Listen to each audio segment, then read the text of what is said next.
Have you ever spoken in front of a group before? Were you scared or did you have butterflies in your stomach? So you may ask yourself, why is it really so important to learn to give a speech? Well, if you think about it, you and I communicate every single day. You communicate when you talk, write, or express your thoughts in other ways. One form of communication is public speaking. This usually means giving a speech in front of a group. Giving a speech can be fun and exciting, but it can also make you a little nervous. That's why today we're going to talk about how to write, prepare, and deliver a speech in your next 4-H Club meeting. Public speaking is a skill that everyone needs to learn. So let me give you 3 reasons why that's true. Number 1, almost every one of us will be involved in public speaking in some form at one point in our lives, so we need to be prepared to do a good job when that time comes. Number 2, employers consistently rank public speaking and related communication skills as one of the top skills they look for in potential employees. And finally, number 3, being an effective public speaker gives you the tools to make a difference in your business, in your community, and even in the world. While it may be difficult to feel grateful for the chance to practice your public speaking skills when you're standing in front of the classroom staring out into a sea of eyes, that experience and practice will benefit you greatly throughout the rest of your life. Now let's talk about the steps involved in getting ready for your speech. The first step in preparing for your speech is the planning process. One of the most difficult tasks in preparing for a speech is the selection of a good and interesting topic.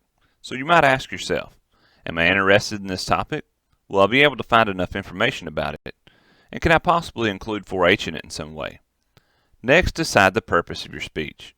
Is it to entertain, inform, stimulate, or persuade? Now you are ready to brainstorm ideas for your topic. So write out ideas on notebook paper. Research the topic, gathering information from your extension office possibly, maybe from the library, from the internet, or even with interviews with authorities on the topic. The second step in preparing for your speech is organization. A good speech will have 3 major parts, much like a hamburger: the introduction, the body, and the conclusion. First, the top part of your burger is the introduction. Your introduction needs to get the audience's attention, maybe by giving a famous quote, surprising fact, by asking a question or relating a personal experience, or maybe by using words or verses from a famous poem or song. This is your chance to greet your audience and stimulate their appetite for your first few words. Your introduction will also introduce your topic of your speech to your audience. Next is the meat, or the body of your speech. This is where you get into the importance of your topic. The body is also the longest part of your speech and gives the important facts that you want to cover. Without the meat, you don't have a hamburger, so without the body, you don't have a speech.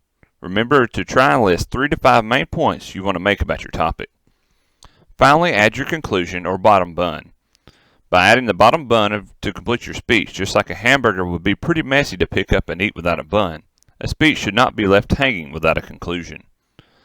Use your conclusion to review the main points, tell the audience what actions you want them to take, and relate back to your introduction. An introduction, body, and conclusion are the basics in preparing for your speech. But just like we add extras such as lettuce, tomato, and cheese to our hamburgers, we can add extra interest to our speech by being creative and adding interest by using descriptive words, by using a visual theme throughout our speech, and also by using lots of expression and emphasis to emphasize points or to create excitement. Step 3 of a good 4-H speech is practice, practice, and more practice. There are several good ways to practice your speech. The more you practice, the better your speech will be, and the more comfortable you'll be when you stand in front of your audience. Some of the best ways to practice are: practice in front of the mirror giving your speech to yourself, practice in front of your family and friends, or record yourself speaking with some type of video or sound recording device. Step 4 is actually giving your speech. Now you're ready for the speech contest, so here are a few pointers to make your speech a success.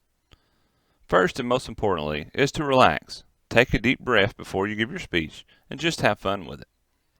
Next is your appearance. Remember to stand up straight and don't lean or stand on the podium.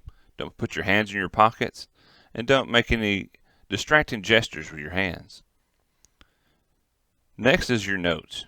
You may use your notes, but don't read off of them and don't depend on them, and especially don't hold them in front of your face. Next is eye contact. Remember to be sure to look at your audience and see if they are really listening to you. Remember, if you pay attention to everyone in your audience, they'll pay attention to your speech. And finally, and most importantly probably, is your voice. Make sure you speak in a loud and clear voice that's not too fast. Although winning gives us a thrill, I think it's more important for us to remember that we're gaining confidence and learning to be effective communicators. Everyone can benefit from this opportunity to practice your public speaking skills. So remember to plan your speech, organize it, remember the hamburger, practice, and then you'll be ready to give your speech with success. Next, let's take a look at an example 4-H speech. They're microscopic, they're invisible, and they are everywhere. I'm talking about germs.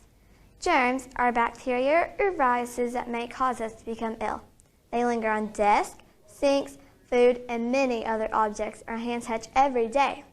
Most bacteria are spread by our hands. What have your hands touched today? First stop, school. Have you sharpened your pencil with our classroom pencil sharpener? The shared pencil sharpener is the dirtiest thing in the classroom. I think I'll stick with mechanical pencils for now. The computer keyboard and mouse can have more germs than a toilet. Scientists in Michigan study germs in schools with a germ meter. A score of 300 means an item has a large amount of microorganisms. This study found bacteria and mold counts on a school water fountain were 1,000 times higher than on the toilet. But the highest reading came from something many of us use at recess, the basketball. This had a germ score of 13,987. Basketballs are more likely to have a lot of germs because its surface is ridged, many hands touch it, and is not routinely cleaned. Also, on the playground, the monkey bars have a lot of germs from both hand contact and because birds and animals may perch on them. In the lunchroom, the worst thing is not the food trays, counters, or tables. It is the last thing we all touch before we eat, the lunch keypad. This had a germ score of over 13,000. If a child is ill, he could easily infect the keypad by touching, coughing, or sneezing on it. If you're in line behind this person, you could be infected. It is surprising to know the toilet seat in the study had the lowest score of the day. Even the wooden desk had higher counts of bacteria because its surface has nooks and crannies where organisms can hide. We should also be careful where we put our backpacks and purses. Often, our bags are placed on the floors of school, public restrooms, and restaurant, floorboards of cars and buses, and the fold-out seat of shopping carts where dirty diaper babies sit. Testing on handbags have shown most have tens of thousands of bacteria on the bottom, and a few were overrun with millions.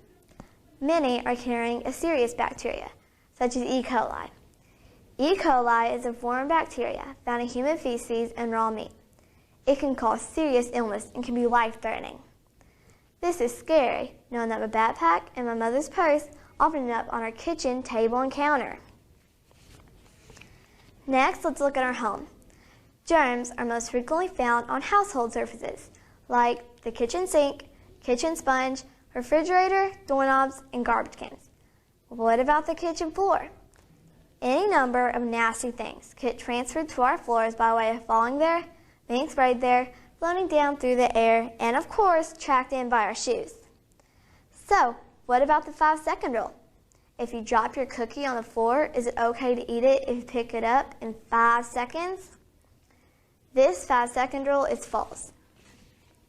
A high school student in Chicago tested this myth by dropping gummy bears and fudge-type cookies on a tile floor contaminated with bacteria. Both foods had bacterial contamination before 5 seconds. Mythbusters, a show on Discovery Channel, also disproved this myth. Their test showed food dropped on the floor was contaminated in only 2 seconds. It also showed moist food, like meat or cheese, would pick up more bacteria than a dry item, like M&Ms when dropped on the floor. Avoiding germs is nearly impossible. However, being aware where germs are lurking can help us reduce our risk. Most importantly, wash your hands with soap and warm water for 20 seconds. This is about the same time it takes to sing the happy birthday song twice. Hand sanitizer does work and should be used when soap and water are not available. Always cover your mouth or nose when coughing or sneezing. It is best to cough or sneeze into a tissue, throw it away, and wash your hands. Get lots of rest, eat healthy, and keep your germs to yourself.